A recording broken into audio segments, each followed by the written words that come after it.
प्रथम खंड के सभी छात्र छात्राओं के लिए आज राष्ट्रभाषा हिंदी अनिवार्य द्वितीय पत्र में निर्मला के चरित्र चित्रण पर चर्चा होगी। इससे पहले के क्लास में निर्मला उपन्यास का औपन्यासिक विकास पर चर्चा किए थे। आज निर्मला का चरित्र चित्रण। निर्मला उपन्यास नायिका प्रधान है।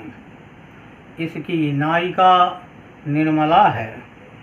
समाज में दहेज की कुप्रथा पर उपन्यासकार उसे बलिदान करता है।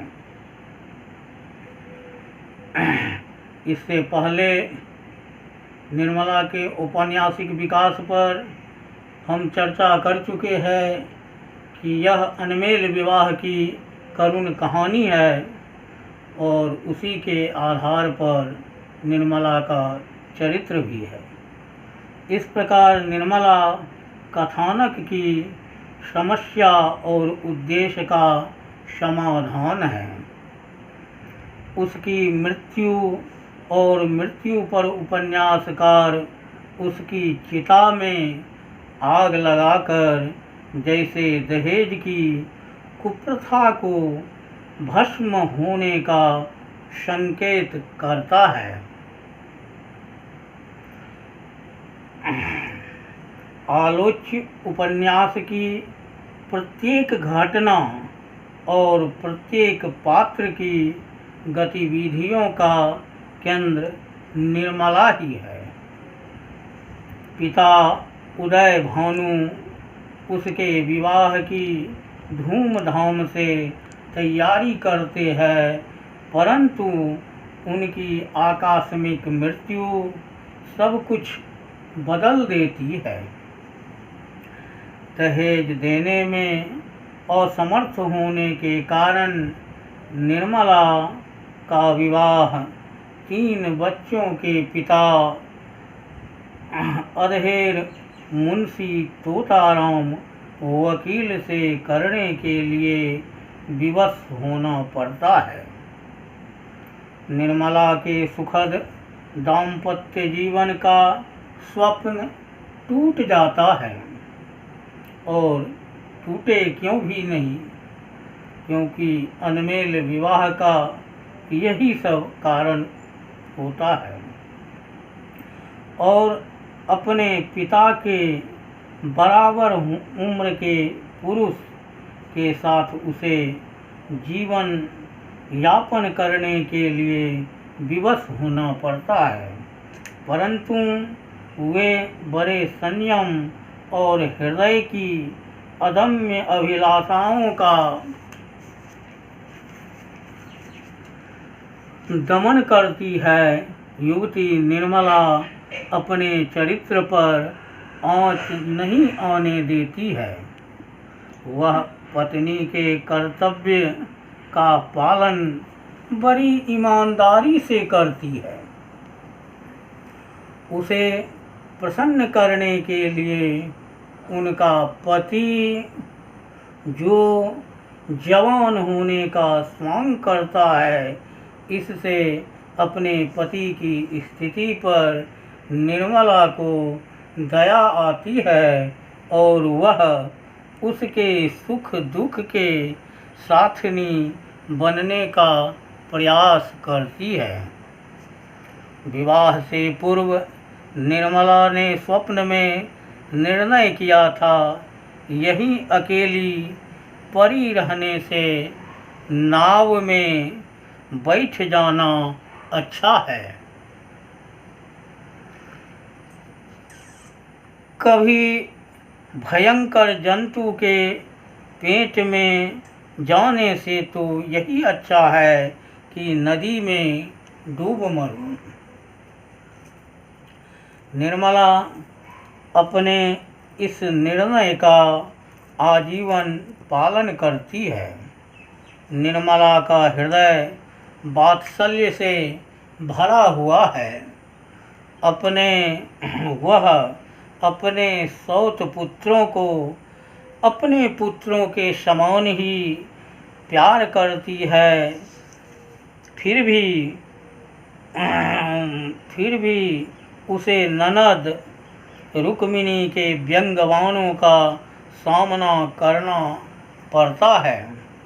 और प्रायः जिस परिवार में ननद हो और वह मायके में ही बस गई हो और विधवा हो, तो उस परिवार में कुछ ना कुछ ऐसा कटखेला चलता ही है। बड़ा पुत्र मनसाराम उसी की उम्र का है। उससे हंसने बोलने में उसकी विलासिनी कल्पना उत्तेजित होती है और तृप्त भी।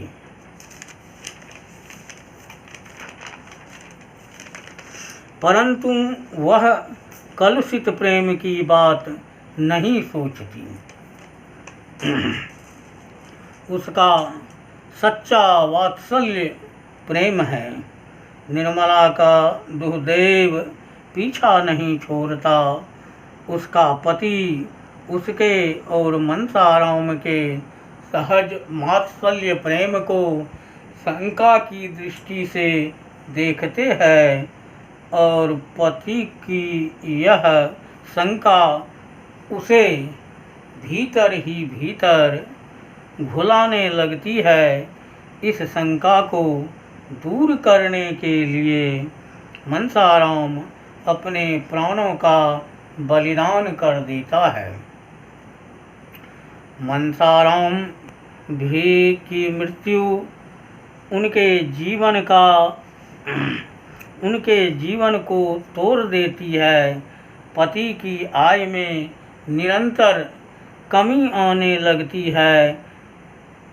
मकान नीलाम हो जाने एवं पुत्री के जन्म लेने से निर्मला में परिवर्तन आता है। वह एक एक पैसा बचाने का प्रयास करती है। जियाराम का उसके गहनों का संदूक चुरा लेना और फिर आत्महत्या कर लेना, सियाराम का साधु के साथ घर से भाग जाना और सियाराम को खोजने के लिए निर्मला के पति का उनकी खोज में चल पड़ना आदि घटना चक्र निर्मला के जीवन को झकझोर देता है। निर्मला को एकमात्र सहारा रह जाता है सुधा, जो सुधा पड़ोसिन थी और देव की कुदृष्टि से सुधा का स्नेह भी बहुत दिनों तक सुरक्षित नहीं रहता है। सुधा के पति एक दिन उससे छेड़खानी कर बैठता है, जिसका पोल खुल जाने पर सुधा के फटकार से वह आत्महत्या कर लेता है। डॉक्टर की करुण मृत्यु के पश्चात निर्मला सर्वथा निराश हो जाती है। वह सेज सज्जा पर पड़ जाती है और अंततः उसके जीवन द्वीपों का अंत हो जाता है। इस प्रकार निर्मला का चरित्र समाज में दहेज की कुप्रथा पर बलिदान हो जाने वाली नारी की करुण कहानी है।